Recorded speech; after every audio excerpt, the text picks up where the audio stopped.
ఈ భాషణలు 544దమ్మా.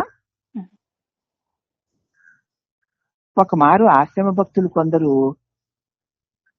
తమలో తాము సుప్రసిద్ధ భక్తుల తరతమాలని చర్చిస్తున్నారు. ఆశ్రమంలో ఉన్న భక్తులే కొంతమంది తమలో తాము కూర్చొని గొప్ప గొప్ప భక్తుల యొక్క గొప్పతనాలని, ఎవరు గొప్ప భక్తులు, ఎవరు గొప్ప భక్తుడు కాదు అన్న విషయాన్ని చర్చించుకుంటున్నారు. వారిలో ఏకాభిప్రాయం కుదరక శ్రీ భగవాన్ అభిప్రాయం ఏమిటని అడిగారు. కానీ భగవాన్ ఊరుకున్నారు. కానీ వారి చర్చ బాగా వేడెక్కింది.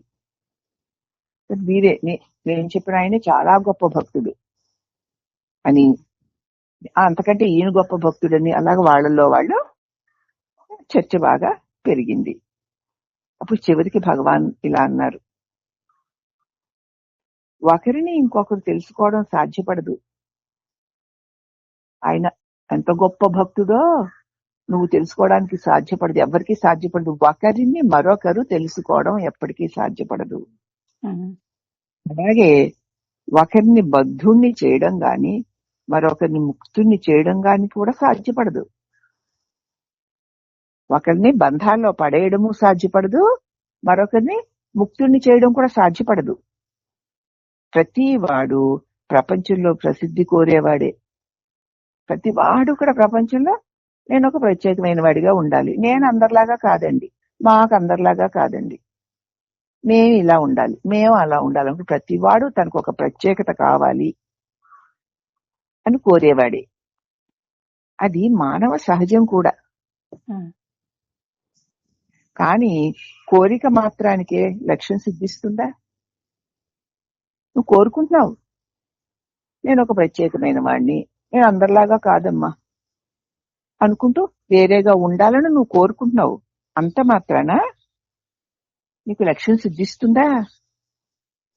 దైవం చేత అంగీకరింపబడని వాడు అవమానాల పాలు కాక తప్పదు. తమ మనసులో తన్ను భగవదర్పణం చేసుకున్నవాడు ప్రపంచంలోకెల్లా ప్రసిద్ధి పొందినవాడవుతాడు. తన మనసులో తన్ను పూర్తిగా భగవదర్పణం ఎవడు చేసుకుంటాడో వాడు ప్రపంచంలోకెల్లా గొప్ప ప్రసిద్ధుడవుతాడు. అంతే. వాళ్ళ ప్రసిద్ధిని, వాళ్ళ గొప్పతనాన్ని ఎవరు పొగడక్కర్లేదు, తెగడక్కర్లేదు.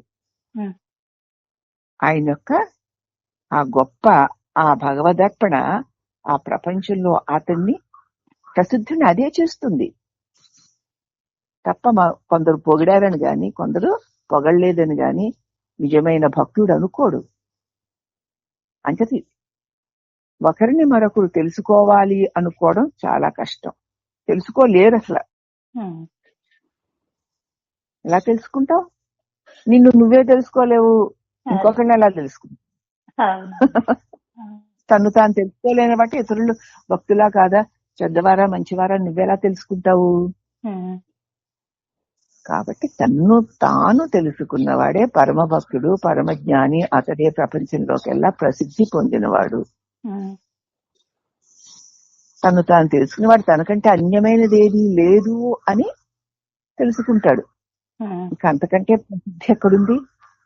అదే అసలైన సిద్ధి అని భగవాన్ అంటున్నారు. కాబట్టి అసలైన సిద్ధి ఏమిటంటే ఇతరుల గురించి కాక నిన్ను గురించి నువ్వు తెలుసుకో.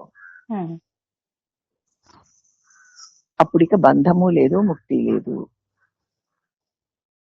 అనేటువంటి సందేశం భగవాను అందించారు. శ్రీ రమణ సద్గురుదేవాయ నమః. హరి ఓం నమః.